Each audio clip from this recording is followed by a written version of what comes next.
When Nakime was alive, she was a woman named Nakime Otokawa, and she was a rather unknown biwa performer. The biwa is a Japanese plucked lute that you've seen used whenever someone is summoned to the Infinity Castle. However, in life it was used for Nakime to attempt to pay her bills. However, no matter how little she earned, her husband, who was a gambler, would spend it all, making their life extremely hard. Eventually, when he gambles away her only dress for work, she kills him and does go to work in a disgusting kimono. However, because her hands were trembling from what she did, it actually produced a sound that everyone seemed to enjoy. So Nakime continued this process of finding a victim and then performing afterwards to gain a fortune, until one day she stumbled upon Kibutsuji Muzan, thinking he was just a human. And when she fails to end his life, Muzan is so impressed by her attempt that he turns her into a demon, with her replacing Hantengu as Upper Moon 4 after the Swordsmith Village arc.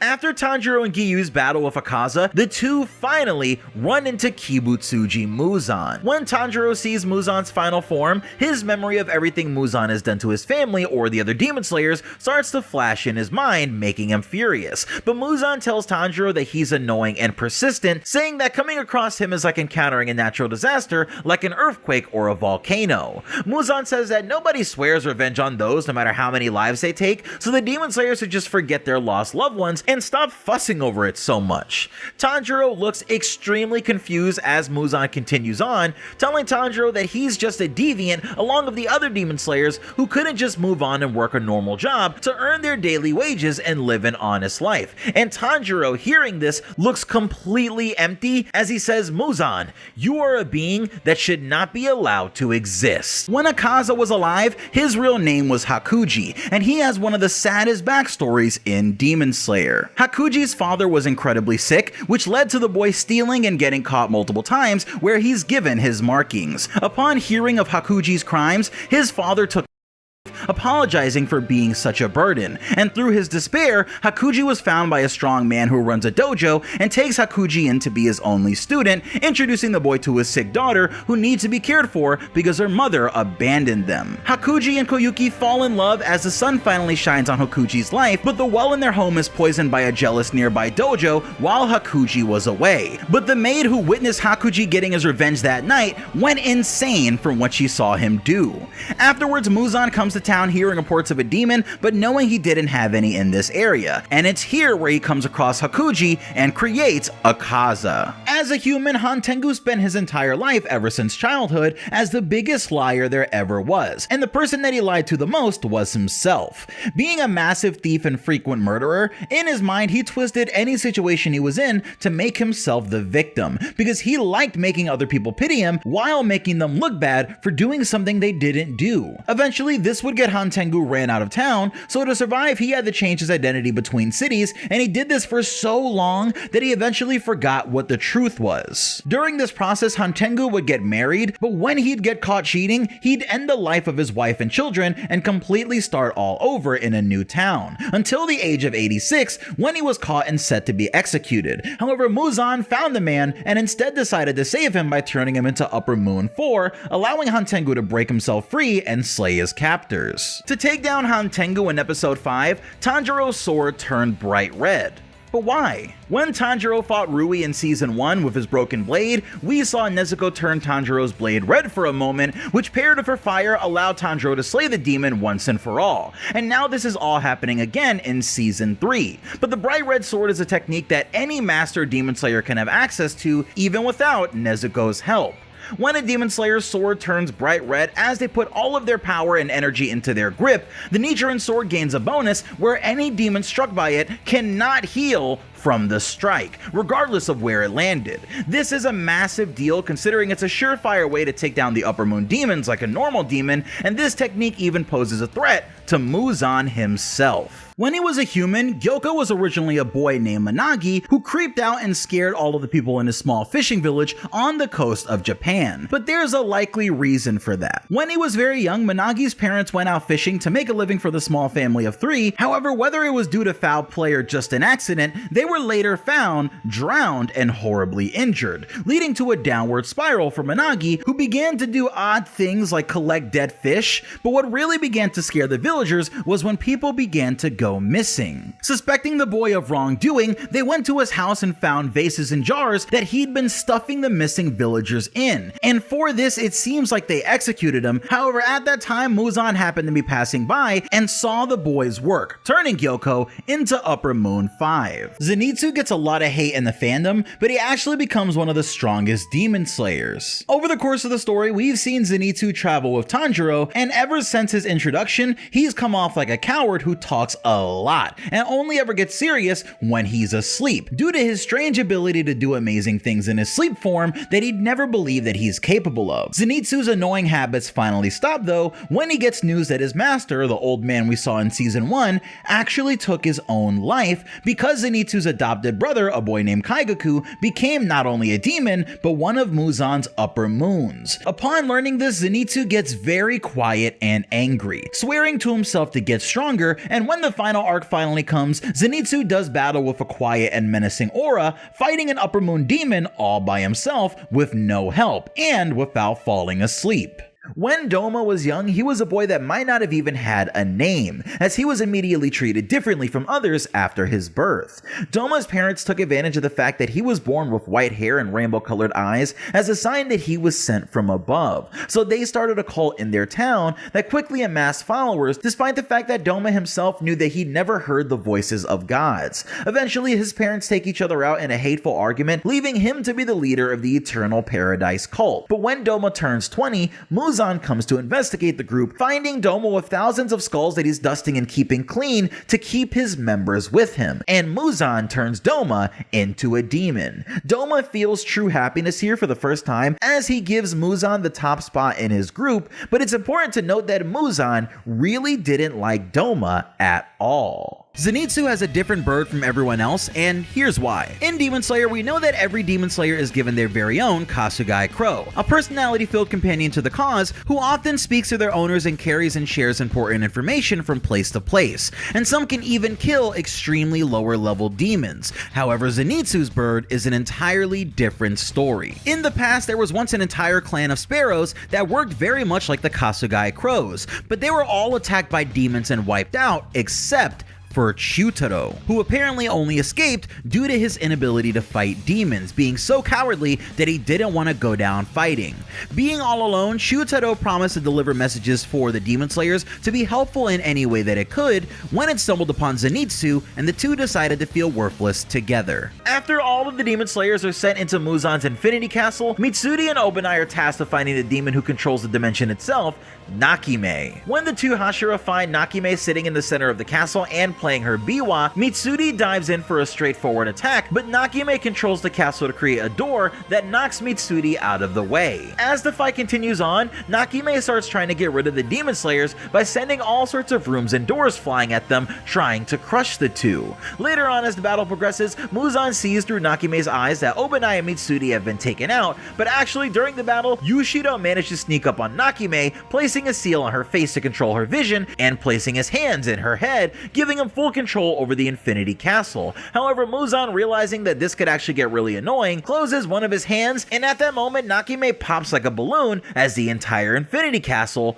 collapses. Zenitsu has always had really impressive abilities in the Demon Slayer anime, with his scenes constantly going viral due to their amazing animation. But when this gets animated, it's all over for this world. Thunder breathing is a breathing style that has 6 forms, with Zenitsu's brother Kaigaku learning every single one. But Zenitsu himself was only ever able to learn the first one, Thunder, Clap, and Flash. So instead of continuing and failing to learn the others, Zenitsu polishes his first form and even extends it by creating the 6-fold and 8-fold variants, which both lead him to the final version of the technique, Godspeed, and even Godspeed isn't enough to face a demon who also knows thunder breathing. So to get his revenge for Gramps, his master, Zenitsu develops the 7th form, Flaming Thunder God, which is similar to Thunderclap and Flash, however the speed is on an entirely different level, as Zenitsu slashes you with a dragon at impossible to follow speed and leaving anything the dragon touch to be engulfed in static flames. When Akaza was alive, his real name was Hakuji, and he has one of the saddest backstories in Demon Slayer. Hakuji's father was incredibly sick, which led to the boy stealing and getting caught multiple times, where he's given his markings. Upon hearing of Hakuji's crimes, his father took his own life, apologizing for being such a burden, and through his despair, Hakuji was found by a strong man who runs a dojo and takes Hakuji in to be his only student, introducing the boy to his sick daughter who needs to be cared for because her mother abandoned them. Hakuji and Koyuki fall in love as the sun finally shines on Hakuji's life, but the well in their home is poisoned by a jealous nearby dojo while Hakuji was away. But the maid who witnessed Hakuji getting his revenge that night went insane from what she saw him do.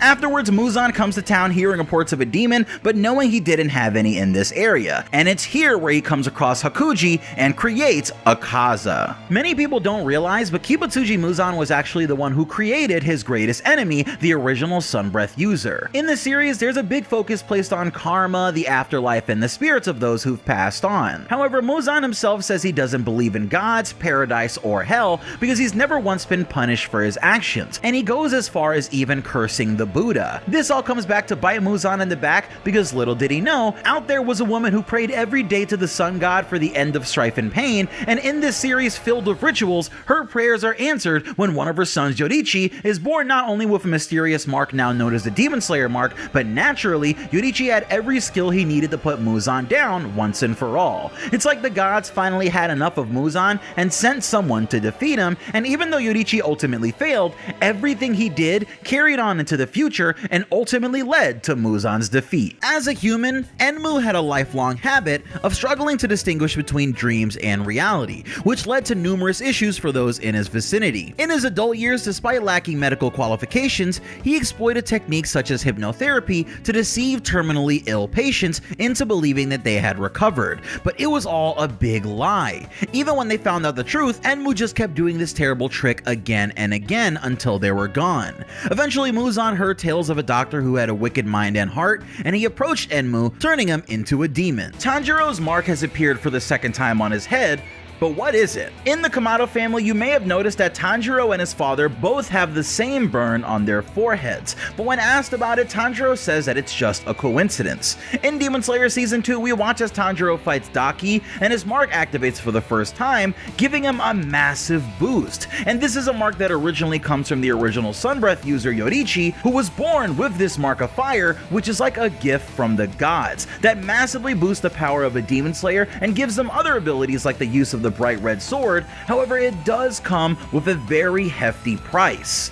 Any marked person will die by the age of 25, meaning whether or not Tanjiro knows it, his story is nearing its end. Genya has a strange body in Demon Slayer with the unheard ability to eat demons to gain their strength. However, this power isn't as rare as you'd think. In the Demon Slayer manga, some of the demons have been around for as long as the Demon Slayer core itself has existed, like Upper Moon 1, Kokushibo. During the final arc, in the battle between Kokushibo and Tokito, we see Upper Moon 1 blitzing Genya and slicing him in half, realizing in that moment that despite being human, Genya has demon traits. It's at this moment where Kokushibo tells Genya that he knew a Demon Slayer who also ate demons 300 years ago, but that Demon Slayer died when he removed his head, so he wonders if Genya is more powerful. Could this person have been an ancestor of the Shinazugawa family, and what is Genya's connection to this man in the past? We'll probably never know, but it's one of those small interesting connections you can make between the past and present of the series. We've discussed Zenitsu copying Tanjiro's move, but it also happens the other way around. In Demon Slayer, we know that Tanjiro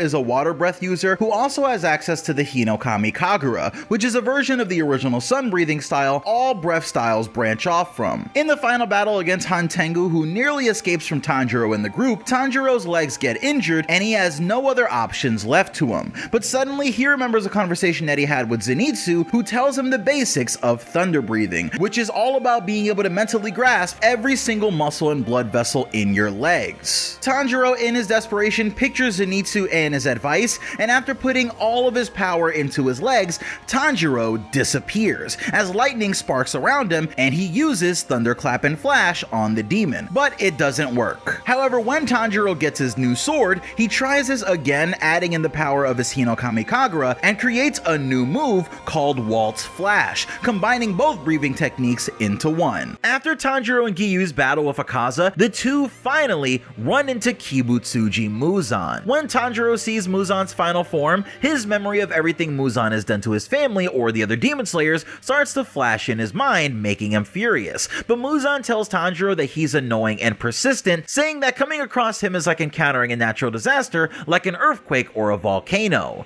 Muzan says that nobody swears revenge on those no matter how many lives they take, so the demon slayers should just forget their lost loved ones and stop fussing over it so much. Tanjiro looks extremely confused as Muzan continues on, telling Tanjiro that he's just a deviant along with the other demon slayers who couldn't just move on and work a normal job to earn their daily wages and live an honest life. And Tanjiro, hearing this, looks completely empty as he says, "Muzan, you are a being that should not be allowed to exist." In Demon Slayer, some characters have really different designs, but Rengoku's strange appearance actually comes from a major family secret. The Rengoku family is a long-running one in the world of the anime who've been around since the time of the original Sunbreath user. However, it's not just a coincidence that they rep flame breathing and have flame-like hair. This comes from a Rengoku family secret ritual called Kakaigiri, which is a ritual that the pregnant women in the family do where throughout their pregnancy they stare at a lit torch for 2 hours once a week. This ritual of worshipping the flame that takes place 36 times over the 9-month pregnancy is really hard to do and can definitely injure someone's eyes. However, when it's completed without fail, the person that's born comes out with the trademark Rengoku yellow and red hair and eyes, clearing up this mysterious aspect of the series. After Muzan attacks the base of the Demon Slayers, Tanjiro finally gets his revenge for Rengoku. As Gyu and Tanjiro are running together inside of Muzan's Infinity Castle to try and find him and take him down as quickly as possible, they're suddenly met with the appearance of Akaza, who like in Mugen Train falls out of the sky right next to them. And the following battle had my blood rushing as Tanjiro and Gyu work together to take on Akaza as the two Breath of Water users fight together for the first time. And this was a really difficult fight for everyone involved, with Gyu's lull being defeated for the very first time and him even having to activate his Demon Slayer mark, and Tanjiro having to use everything he's learned up until now to counter Akaza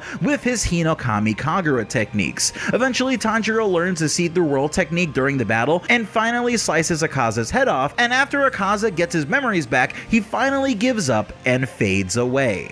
The battle against Hantengu is heating up in the anime, however Tanjiro is about to make a desperate choice. As Mitsuri faces off against Hantengu's final clone Sohakuten, we see Tanjiro desperately trying to find the main body of Upper Moon 4 and bring this battle to a close. But the situation gets more and more desperate as a demon is about to escape and the sun begins to rise. Nezuko gets caught in the sunrise and starts to burn up, and only Tanjiro is nearby, covering his sister and telling her to shrink down as he lets the demon get away. But Nezuko kicks Tanjiro off of her, and Tanjiro sees that despite burning, she has a smile on her face, knowing that this is the right thing to do. So immediately accepting what he must do, with tears and resolution in his eyes, Tanjiro reaches the demon and destroys Hantengu, but screams and falls over, realizing what it cost him. Muzan seems all-powerful after adapting to Tamayo's poison, but during his final battle with Tanjiro, he realizes that something is wrong. As Tanjiro continues to attack Muzan, the Demon King realizes that he's getting slower as the battle goes on. So he reads Tamayo's memories after absorbing her and realizes that her and Shinobu actually worked together to create a secondary effect on the anti-demon potion, which was to make Muzan age 50 years every second.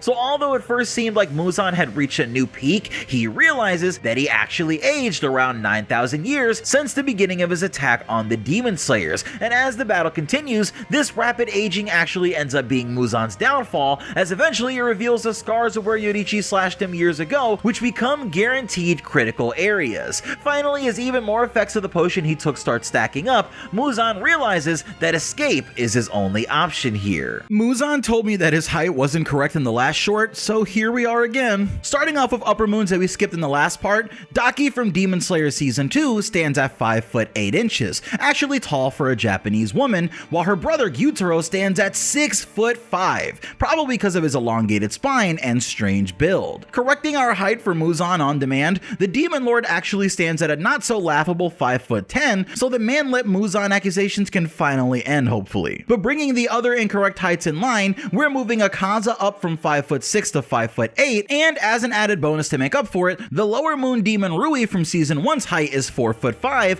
while Tamayo, a demon who was Muzan's aide for hundreds of years, is a petite 4'11". Everyone has hobbies that people wouldn't expect for them to have, even if it's just one small thing that you like to do. And thanks to Demon Slayer's databook, we learned some pretty interesting ones, like did you know that Nezuko's favorite hobby is sewing, and that she even completely fixed Gyu's outfit after the final battle. For Zenitsu, who is still in massive debt, his favorite hobbies are gambling of Hanafuda cards, playing tabletop games, and later in his life, we know that Zenitsu became a writer who told insane fanfics of his life over the course of Demon Slayer. Inosuke's is pretty simple since his favorite hobby is a form of tag that Tanjiro taught him during their travels, and lastly for Genya, his secret hobby is raising and taking care of a bonsai tree that he probably keeps hidden from everyone to keep up his tough guy persona, but he also spends a lot of time polishing his Nichiren shotgun. Even demons have secret hobbies when they're not too busy eating people. Like, did you know that Muzan's favorite hobbies are learning foreign languages, importing foreign goods, and studying newly invented machines? It seems like he was really into places other than Japan. For Upper Moon 2 Doma, his favorite hobby is drinking in bathhouses, which makes me wonder if he ever ran into Uzui on a cloudy, warm night. But for Han Tengu, his hobby, as cowardly as he seems, is stealing from people's houses, which is probably easier when he splits into his different clones. Finally, for Tamayo, her secret hobbies are reading books and raising flowers, and for Yushiro, his hobby apparently is Tamayo. Man, that guy's obsessed. Thanks to the Demon Slayer databooks, we don't have to wonder who the strongest or fastest Hashira were in the series. Like, did you know that Mitsuri Kanroji is the slowest Hashira, despite the fact that the databook says she ate right before her test, so that could have affected it. After her, believe it or not, the second slowest Hashira would be Muichiro, which really just sounds crazy when you see how he's animated, but after him we have Obanai being just a bit faster with his snake-like movements, and even faster than Obanai is Giyu Tomioka, who apparently seems like he's flowing in water when he runs. In the middle of the pack, we have Rengoku, who despite his flashy skills in Mugen Train, isn't as fast as Shinobu, who also probably weighs the least out of all the Hashira, so that makes sense. And in the top 3, we have Gyomei, who moves fast despite his giant size, with Sanemi taking up the second spot with his wind-like speed, but all of them falling behind Uzui Tengen, the former ninja. During Akaza's final battle with Tanjiro, he almost becomes Muzan's level. Akaza is a demon who threw away everything else and only has one goal: to become stronger. Over the 100 years that Akaza has been a demon, he's honed his Soryu-style martial arts and developed his blood demon art to the point where it can seek out strong opponents for him. However, after Tanjiro cuts his head off in their final battle, Akaza refuses to fade away. First, we see Akaza's head crumble to dust like usual, but his body doesn't crumble at all, and we see him continuing to attack Tanjiro and Giyu, who are both absolutely gassed from the battle. Tanjiro realizes that Akaza is trying to evolve and get rid of his weak spot, becoming more than a demon through sheer will. But as Akaza evolves, he starts to remember his past and all the people who were part of his life that just wanted him to be happy. And as he falls to his knees, remembering Koyuki, his only love, she says, "Welcome back, my husband," as the two begin to burn up and they go to hell together, never to be separated again. Han Tengu is the current Upper Moon 4 of Muzan's demon group, and here's what he can do. In Japan, 4 is a number that represents death, and it's fitting that Han Tengu takes on the form of an old man. However, his demon powers allow him to create 4 main primary clones that take on personalities based on the 4 primal emotions in Japan: joy, anger, sadness, and pleasure. Anger is a demon named Sekido who uses vicious lightning to paralyze his opponents via his staff. Joy is a winged demon named Urogi who uses sonic bursts without a weapon to knock his opponents unconscious or render them deaf. Sadness is a dripped out demon named Izetsu in a Nike Tech who can use a spear at vast distances to take chunks out of his opponents. Pleasure is a smiling demon named Karaku in loose clothes who uses a fan to summon wind-like laser beams that push and crush his enemies. And when they all fuse together, they become an entirely new, more powerful demon entity. The Kasugai crows are a mysterious aid to the demon slayers, and these crows actually have their own storied history, for why they're helping out the main cast. Each of these crows is raised by the head of the Ubuyashiki family and given their own name during childhood. However, they tend to get a second name once they're assigned to a demon slayer, and usually stick with that name even if that demon slayer dies. They're really filled with personality and actually meet up when they aren't on jobs to tell stories about their missions or complain about who they're assigned to,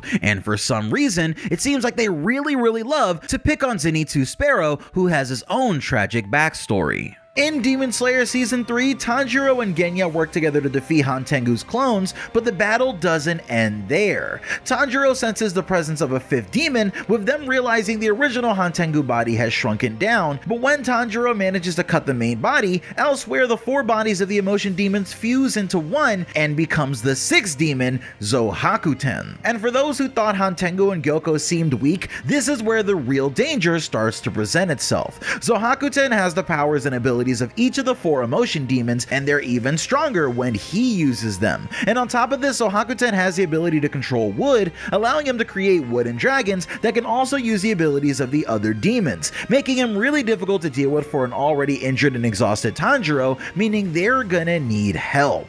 We actually know some of the heights for characters in Demon Slayer, and some of the results are actually pretty surprising. Like, did you know that Muzan is actually 5'8"? Then we have Gyoko, who fully extended out of his pot, was only 5'5". For Hantengu and his clones, they're actually all 5'4", with Kaigaku being at almost the same exact height.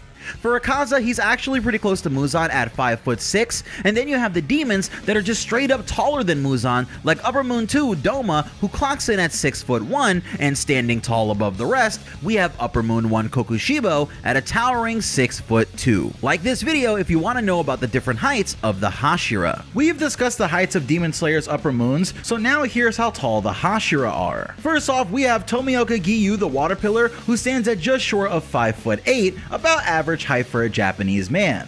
Then there's Shinobu, who's actually really short at 4'9". Rengoku Kyojuro stands just a hair taller than the water pillar at 5'8" even, and Season 3 introduces us to Muichiro the Mist Hashira, who stands at 5'2", which makes sense since he's like 14. And then there's also the other Hashira from this arc, Mitsuri, who actually stands 2 inches taller than Tokito at 5'4". One of the taller Hashira is Tengen Uzui, who stands at an impressive 6'4", and it's no wonder that that guy has 3 wives. But he's not the tallest Hashira, which is Himajima the Stone Pillar, who towers over everyone else at a walloping 7'2". Like this video for more heights. In Demon Slayer early on, we learned that only Muzan can create new demons, but this isn't exactly true. The reason Muzan creates demons at all is because he's looking for the right human with the right kind of body that naturally would be able to conquer the sun, so he can absorb that demon and gain that ability as well, with the upper moons being made to search for the blue spider lily in places Muzan can't reach. Making the upper moons is apparently really hard though, as it takes a large amount of Muzan's blood, and no normal person can just take that without being destroyed. For some, like Kokushibo, who was a breath user, it even took him 3 days to transform. But like some of the others, Kokushibo has the ability to give a human his own blood that sends a signal to Muzan to either accept or deny the person, with him being able to turn them into a new demon from wherever he is on Earth using this invitation. Muzan was a very sickly man in life, and eventually he met a mysterious doctor who gave him a treatment using the blue spider lily that turned him into a demon as a result. This doctor disappears without telling Muzan where the flower is found, so Muzan creates the demon moons partially to help him find it. Little did Muzan know that the blue spider lily actually only grows on the gravesite of the original Sunbreath user's wife, a location that only Tanjiro's mother knew about, as the secret was passed down in the Kamado family through the ages, and we learned from the databooks that Tanjiro and Nezuko even saw them when they were babies. Apparently they're almost impossible to find though, because they only bloom for a short time in the day before closing up again and looking exactly like horsetail weeds, which are extremely common in Japan. Eventually though, after the series is over, the flower goes extinct entirely. We've already told you some secrets from the Demon Slayer databook that you didn't know about the Hashira, but did you know that Kanroji Mitsuri's secret hobbies are that she loves to cook delicious meals in her downtime, and she's also gotten really good at a card game called Manga, Nezuko, played of cards that have faces of important demon slayers and even notable demons. For the Wind Hashira Sanemi, he's actually really into raising rhinoceros beetles, which are fairly popular in Japan since people like to look at their interesting designs or even use them for small-scale kaiju battles. And for Obanai, who we haven't seen much of yet in the anime, his secret hobby is reading Japanese poems and watching how human and animal-shaped candy is made. That's really weird. Gyoko loves his vases more than anything as an artist, but when Muichiro finally gets serious, he has to abandon his vase and show his true form, finally without the weird baby arms. Gyoko's final form makes him far more large and muscular, with long clawed and webbed hands that sit at the end of his oddly long arms. In this form, Gyoko's body is covered in special scales that are stronger than diamonds, but apparently can also be extremely flexible, giving him an amazing range of movement. Most interestingly, in this form, Gyoko's fists have an added ability which lets him turn anything that he touches into a fish, which we see when he smashes into the ground and grazes Muichiro, turning the rubble and even part of Muichiro's shirt into small fishes. However, as he tries to show his power off to the Mist Hashira, he gets quickly overwhelmed by Muichiro's final form, and as the Hashira takes off his head with a well-placed strike, Gyoko can't believe it and starts talking trash as Muichiro finishes off the job and ends the upper moon. Muzan had different personalities and secret identities that he used to achieve different goals. This is only possible thanks to Muzan's ability to completely change his appearance at will, thanks to his absolute control over his cells. And thanks to this ability, Muzan went around killing rich citizens and taking their place in society to gain money and information, until eventually settling down on three main personalities. The first one is of course his adult male form, which is sort of like his mob boss personality, who made all sorts of deals to further his goals and created most of the demons. For his adult woman form, he became a geisha who used her beauty and wits to gain information on the blue spider lily from places his male version couldn't. And lastly, there was Muzan's child form, where he focused on learning everything that he could to develop a medicine that would allow him to be out in the sun. After Tanjiro sacrifices Nezuko to defeat Han Tengu, Nezuko lays on the ground as the sun rises around her and begins to burn her down to the bone. And as Nezuko realizes that this is the end, she smiles, knowing that she still managed to help humans with her last act. But that's when something happened.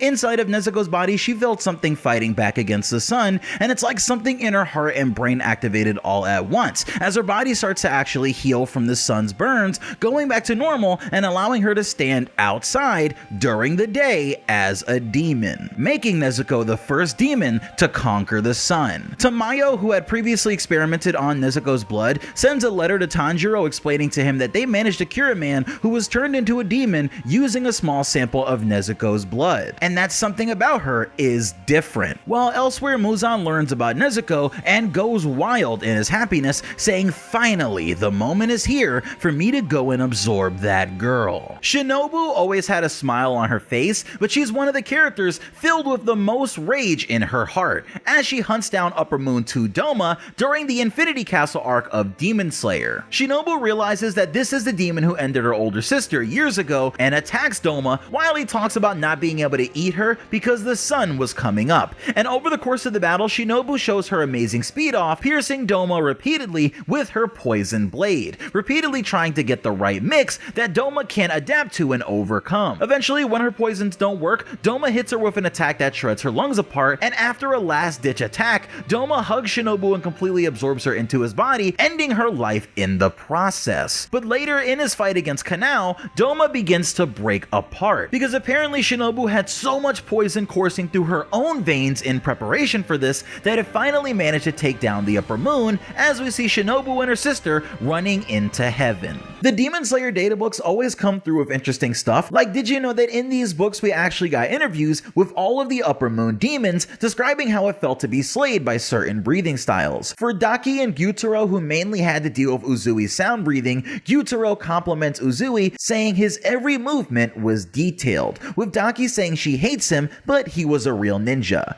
Gyoko is still furious in the afterlife, only saying that sassy brat with veins in his head, thinking about how Muichiro finished him off without a care. Hantengu tells the interviewer that the Hinokami Kagura was extremely painful and his wounds wouldn't heal at all, with Akaza paying respect to Rengoku by saying that his flames felt like a clear blue summer sky somehow. Doma gives Shinobu a pass for using her poison on him because she's beautiful as he laughs, and Upper Moon 1 compares Gyomei to a guardian of the Buddha, giving him the respect that he deserves. But when Muzan is asked how the sun breath feels, all he can say is very unpleasant. During the battle with Muzan, after everyone gets sent outside when the Infinity Castle collapses, Muzan starts battling against all of the remaining Hashira and Tanjiro, when he poisons Tanjiro with his blood, causing half of Tanjiro's face to swell up and nearly causing him to die. However, Tanjiro, while he was sleeping, had one final vision of the first sun breath user and realizes that the Hinokami Kagura is only an imitation of the original sun breath, but by seeing it himself, he can make the alterations to truly awaken the breath style to its full power. By cycling from the first form through to the 12th form over and over again, a new perfect 13th form made to slay Muzan can be awakened. As all of the remaining Hashira with Inosuke and Zenitsu come to Tanjiro's side and the sun starts to rise, Tanjiro pins Muzan down as the Demon Lord becomes a giant baby to shield himself from the sun. But eventually it's all too much and Muzan begins to burn away. Have you ever wondered what Demon Slayer Hashiras like to eat? For Sanemi the Wind Hashira, his favorite food is a type of mochi dessert called ohagi, which is like an inside-out mochi with the filling on the outside, usually eaten in autumn during Buddhist holiday.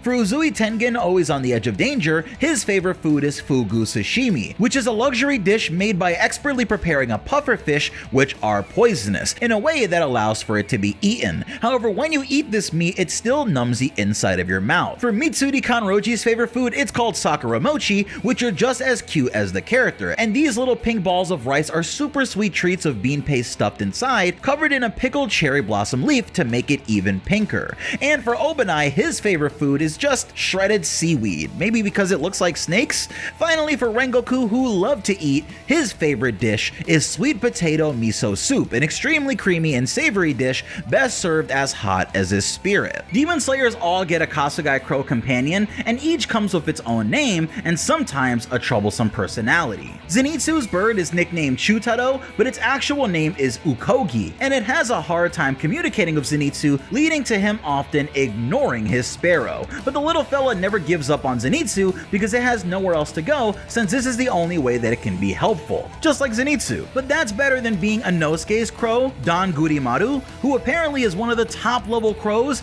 but it can't really do its job because Inosuke is always trying to eat it, thinking it's a complimentary meal from the Demon Slayers. Now Giyu's crow Kanzaboru has the opposite problem because it's lived so long that it has trouble hearing messages and orders. And after his passing, Rengoku's crow Kaname actually leads Tanjiro back to the Rengoku home and even delivers him a crucial message in the final arc from Rengoku's younger brother. Today is Rengoku Kyojiro's birthday, so here are some facts about the character from Demon Slayer's databooks that you might not have known. First off, did you know that Rengoku taught himself the Breath of Flame? Even though Rengoku's father was the past Flame Hashira, he only trained Rengoku for 3 months to teach him basic sword skills, and then couldn't be asked to continue due to his alcoholism and depression. So Kyojiro goes into the Rengoku family records and reads 3 volumes of the flame-breathing guidebook created by the family in the past, and not only teaches himself, but does such a good job that he quickly becomes a Hashira. When Rengoku was alive, he had a deep love for humans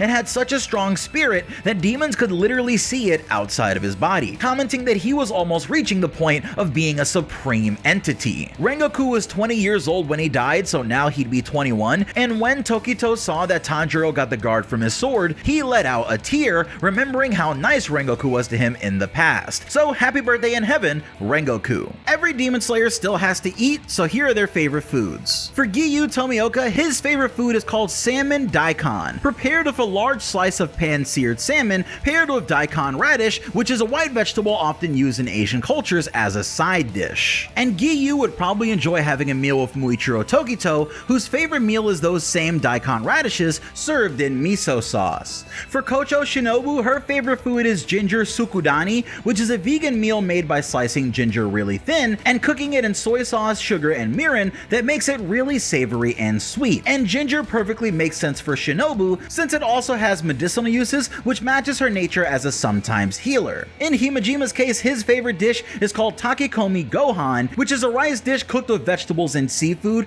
which is much healthier than Rengoku's favorite food, donuts. After Muzan adapts to the poison that would have turned him into a human, he goes on an absolute rampage throughout the Infinity Castle. Because Muzan ambushed the Hashira and the Demon Slayer Corps at their hideout, using Nakime to send them all into the Infinity Castle, he had a massive source of food to recover from after using all of his energy to evolve. Despite Ubuyashiki's orders to retreat, we see Muzan using his frightening speed to hunt down nearly every non-Hashira inside of the Infinity Castle and just slaughter them. It was so brutal that you just feel bad for everyone that came across him as you see him walking down hallways with Demon Slayer parts everywhere. But before heading to the Hashira, Muzan says that he might even let them survive by turning them into demons along with the Ubuyashiki family, considering that he did just lose all of his upper moons. And as he says this, he readies himself to go and find them all when he looks. Rengoku Kyojuro was an absolute monster when he was alive, and here's why. As the Flame Hashira, Rengoku showed off amazing powers using his flame breathing, a style that many would say is the closest to the original Sun Breath style, at least in appearance. And Rengoku used this to absolutely dominate everyone he came across in the Mugen Train movie, except for Akaza. Still, Rengoku was able to single-handedly give Upper Moon 3 a good fight and actually almost finish the demon off. And this is more impressive when you look at Season 3 or 2 and see what the other Hashira have to go through against weaker Upper Moons, with some even being able to take advantage of the Curse Mark and the Bright Red Sword technique, two things that Rengoku himself never awakened. If he did, however, it's easy to say that Rengoku might have been one of the strongest Hashira besides Gyomei. Okay, hold on, I'm talking too much. We got the Sun Breath user.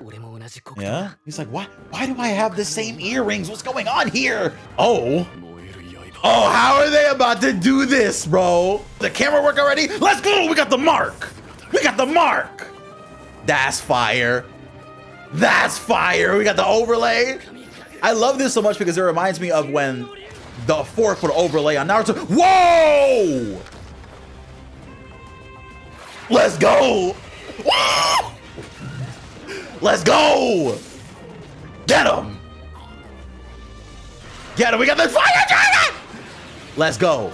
God! Obanai Iguro was one of the most mysterious Hashira we've met so far, since he's pretty much had no role in the anime. But this is one of the most serious characters in the series. Obanai uses his very own snake breathing, a style that Obanai created all by himself after originally training in the Breath of Water. This breathing style allows Obanai to use his strangely shaped double-edged sword to slice demons at very strange angles, as he uses his small size and amazing sword handling to create attacks that feel like a giant serpent is encircling you and tearing you apart, like his third form, Coil Choke, which appears like a giant white serpent wrapping around its foe as Obanai slashes them from all over. Obanai might be the best swordsman in the Demon Slayer Corps, as his sword skills are so good that he managed to be a lot of trouble for Muzan in their final battle. An interesting fact about the Serpent Hashira is the fact that he was born of two different color eyes, and instead of a crow, he has a snake called Kaburamaru, who's an albino snake celebrated in Japan for bringing good fortune and riches. There's plenty I'm sure you didn't know about our Demon Slayer characters, like did you know that Tanjiro can apparently speak to animals but isn't all that good at communicating with insects?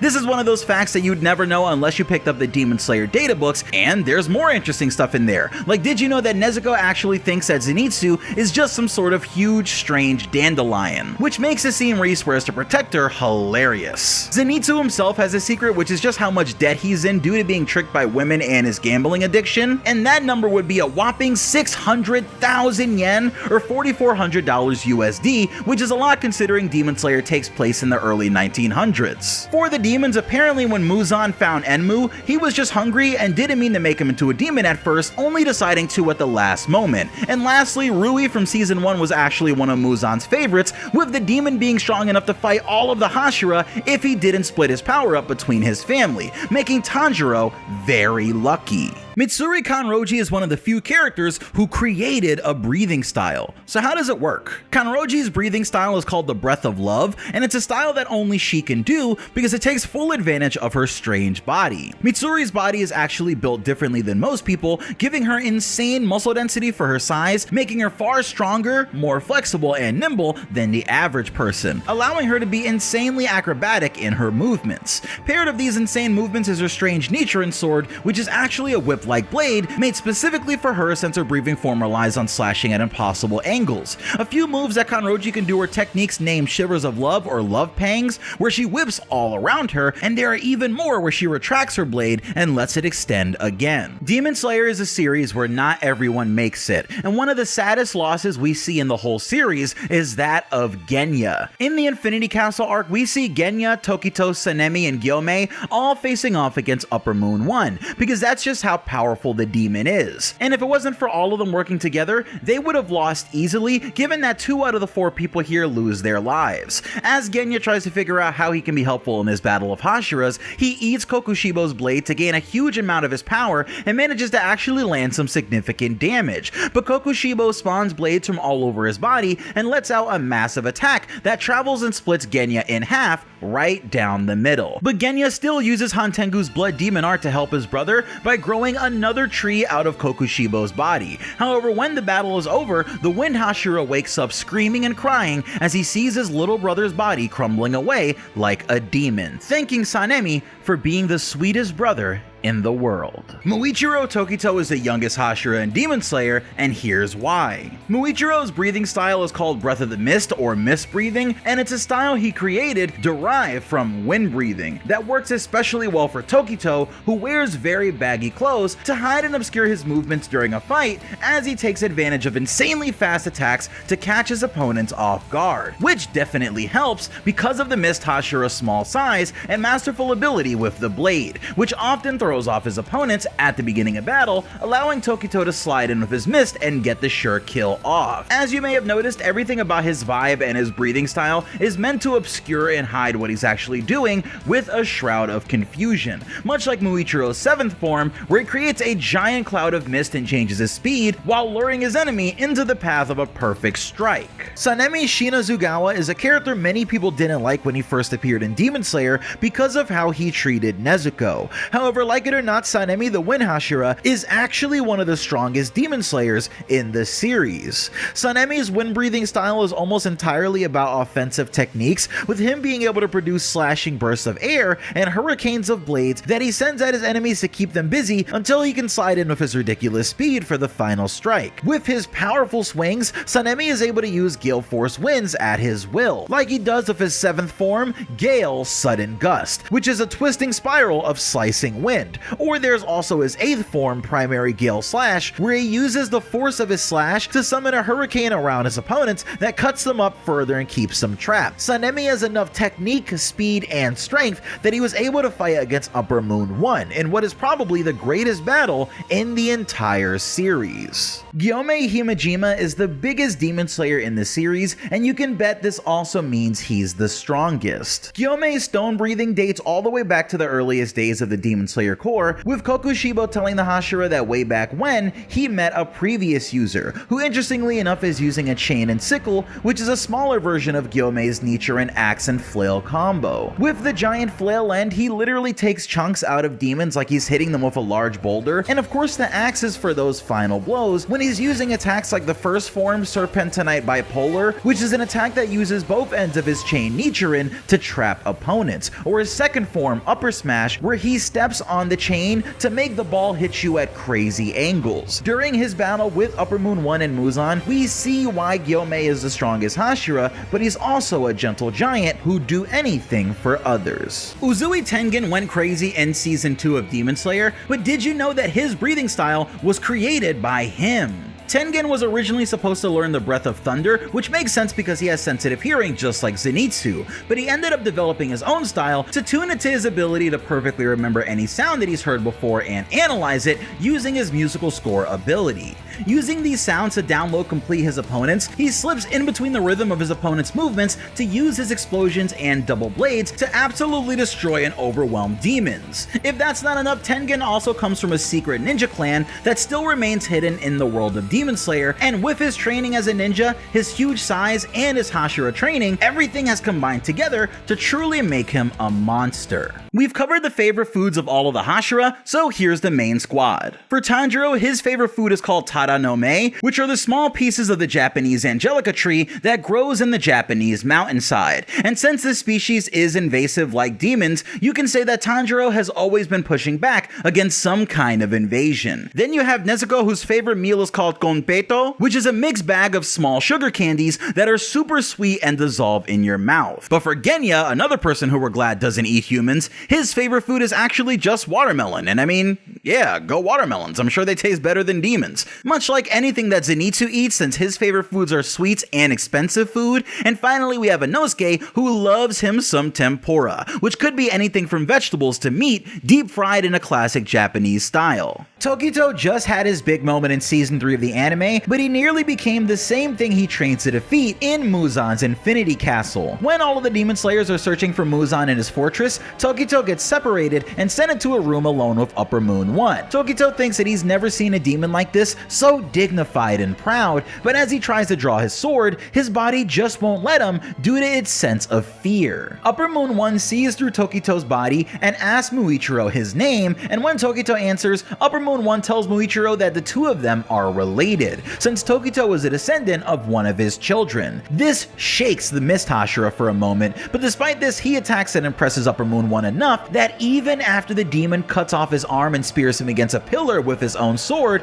Kokushibo reaches towards Tokito to turn him into a demon. Slowly over the course of the series, Obanai and Mitsuri Kanroji get closer and closer, with the two working together in the final arc to help destroy Muzan's Infinity Castle, and giving us a lot of cute moments with Kanroji fawning over the Serpent Hashira. Things get tricky, however, during the final battle against Muzan, when the King of Demons doesn't hold back at all and starts tearing the Demon Slayers apart. And during the battle, he fatally wounds Mitsuri as Obanai continues fighting until the very second that Muzan burns away, getting terribly injured as well and losing sight in both of his eyes. As Mitsuri realizes that she doesn't have much time left because she can't feel her body, Obanai tells her that he'll go too so she doesn't have to be alone or feel like she didn't help, because he won't let anyone complain about her. Mitsuri cries into his arms, telling Obanai that she loves him, and the two agree to marry each other if they're ever reborn into this world again, as the two fade away in each other's arms. The original Sun Breath user in Demon Slayer may seem like he was all-powerful, but he himself never wanted any of the responsibility. When Yoriichi was a young boy, he left his home to allow his brother to become the head of the household, and after running for an entire day and night, he meets a girl who recently lost her entire family to disease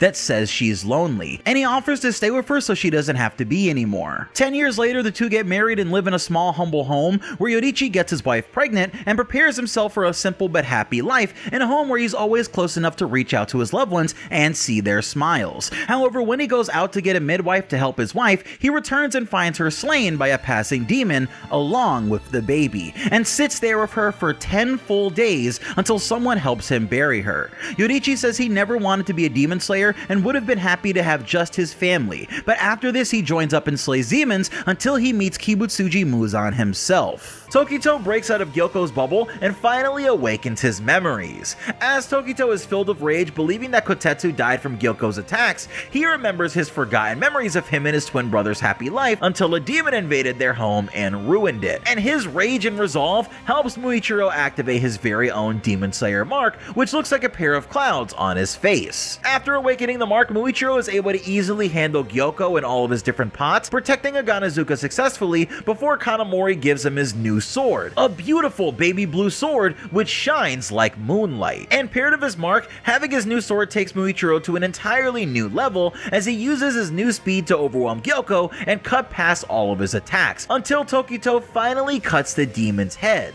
But in that moment, Tokito realizes that he only cut Gyoko's shed skin as he looks and realizes that Gyoko has transformed. As Kokushibo is cutting Genya down to pieces so he can turn Muichiro into a demon, we see Genya's older brother, the Wind Hashira, finally showing up to save Genya. Sanemi arrives and tells Genya that he's done everything he did to protect him, and that all he wanted was for Genya to get married and have kids and live until he was an old man, to make his wife and family as happy as their family never got to be. And in a calm rage, Sanemi rushes towards Upper Moon 1, dodging under his legs and sending out a powerful cyclone of wind that makes Kokushibo draw his sword to block it. Sanemi starts pulling out every trick in the book, from using Genya's sword of his feet to even using his brother's Nichiren doohickey to try and get the edge on the demon. But even when he's sliced, he starts to laugh as Kokushibo realizes that something is wrong here, and Sanemi tells him that he's someone with extremely rare blood, as we see Kokushibo starting to get woozy and the Hashira continues his attack.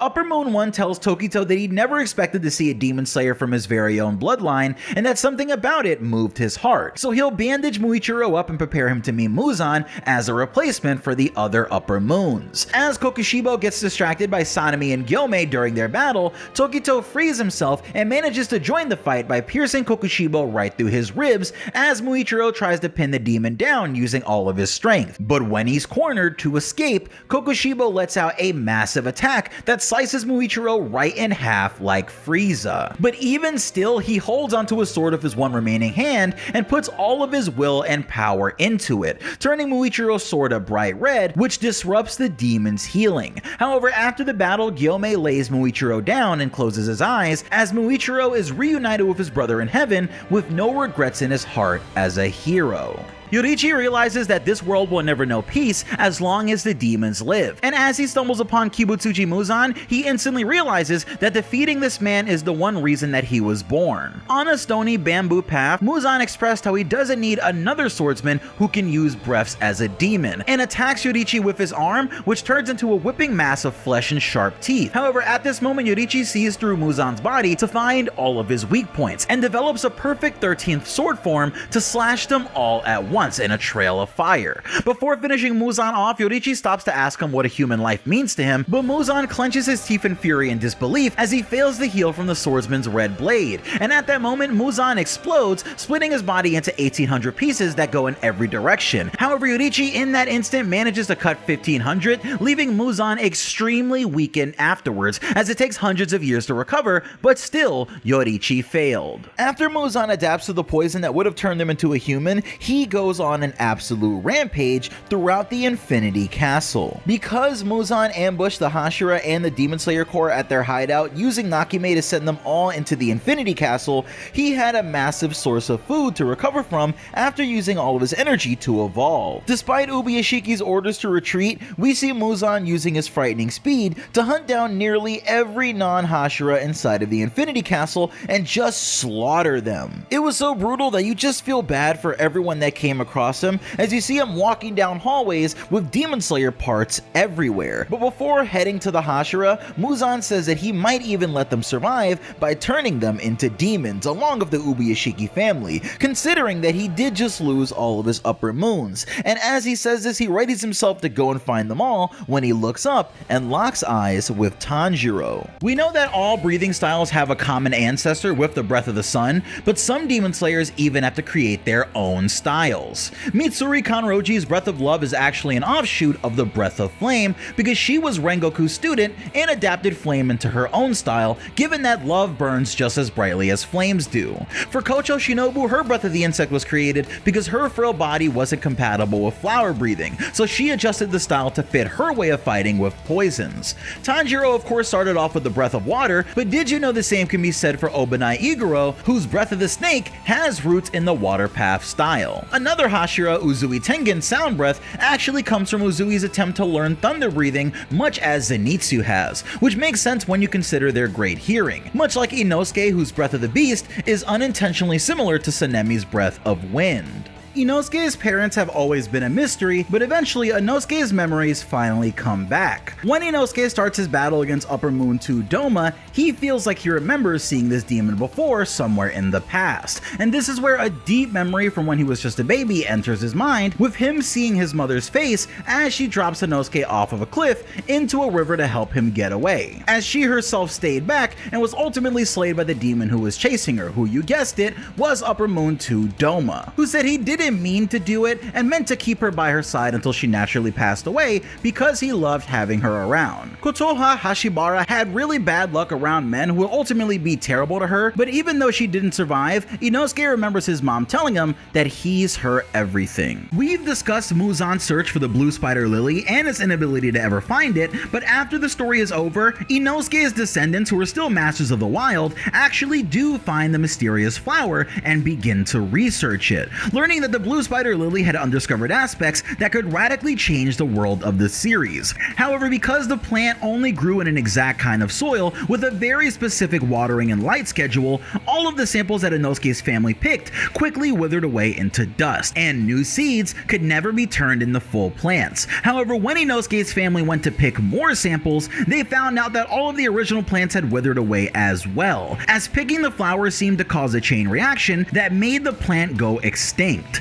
Researchers hated Inosuke's family for this critical failure in science, but with the plant gone, another Muzan could never be born again, making this massive scientific failure more like a happy little accident. Zenitsu isn't the only demon slayer who doesn't have a Kasugai crow, because there's also Obanai Iguro with his pet snake Kabuta Maru. When Obanai was young, he came from a super corrupt and rich family of only women, with him being the first man born in the family in 370 years. This family sacrificed people to a snake demon that they worshipped and kept on the property, keeping the belongings of people that it ate, as they ultimately planned to feed Obanai to this demon as an offering. Now in Japan, white snakes are seen as a sign of good fortune and riches, so thanks to a flourishing population of albino snakes in Japan, Obanai's family was able to buy some of these snakes and keep them as symbols of their family. However, when Obanai is escaping from this twisted home, one of these snakes wanders into his cage and becomes his only friend. And after Obanai is saved by Rengoku's dad, he joins the Demon Slayers with Kabuta Maru at his side. Zenitsu ends up alone during the final arc, but he's a man on a revenge mission at this point. As everyone else is getting into their battles, Zenitsu is searching for one demon in particular, the new Upper Moon 6, Kaigaku. When Zenitsu finds him, Zenitsu fills with rage as he tells Kaigaku that he's there to take him down because their master took his own life upon hearing that Kaigaku had become a demon. And this fight is really flashy,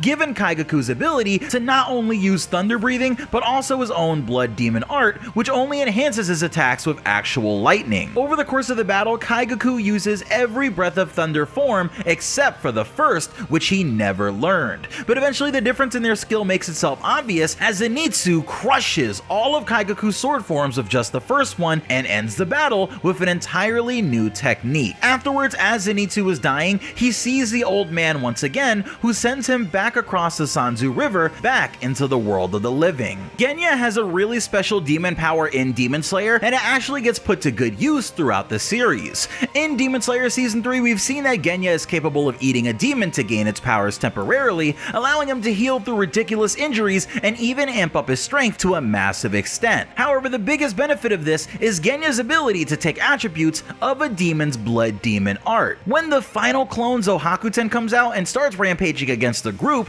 Genya actually eats part of one of the wooden dragons the demon created, which are technically made of its flesh. And he gains Hantengu's power. But in the final arc against Upper Moon 1, we see this ability really shown off as Genya eats Kokushibo's hair and his blade, making him so powerful he's able to hear Muzan's orders, his weapon transforms to be more like Upper Moon 1, and his bullets even gain the ability to spawn branching wood on their targets, as Genya awakens Upper Moon 1's Demon Slayer mark. Mitsuri joined the Demon Slayers because she felt like she could finally be herself and be useful to others, but also because she figured she wanted a really strong husband, and who would be stronger than a Hashira, which gave her an extra reason to rise to that rank so she could meet them. When she does, Kanroji is actually interested in all of the other Hashira, even Shinobu, telling us that Kanroji was likely bi. But the person she enjoyed spending time with the most was Obanai Iguro, the Serpent Hashira. For Iguro, when he met Mitsuri for the first time, it was love at first sight, with even his pet snake Kaburamaru getting really flustered at Kanroji's beauty. And this of course led to Obanai gifting her large socks when he realizes how nervous she is about wearing her revealing uniform. Obanai becomes very protective of Mitsuri, who starts to fall deeply in love with him, despite the fact that Obanai feels like it could never be because of his tainted evil bloodline. During the battle with Muzan, after everyone gets sent outside when the Infinity Castle collapses,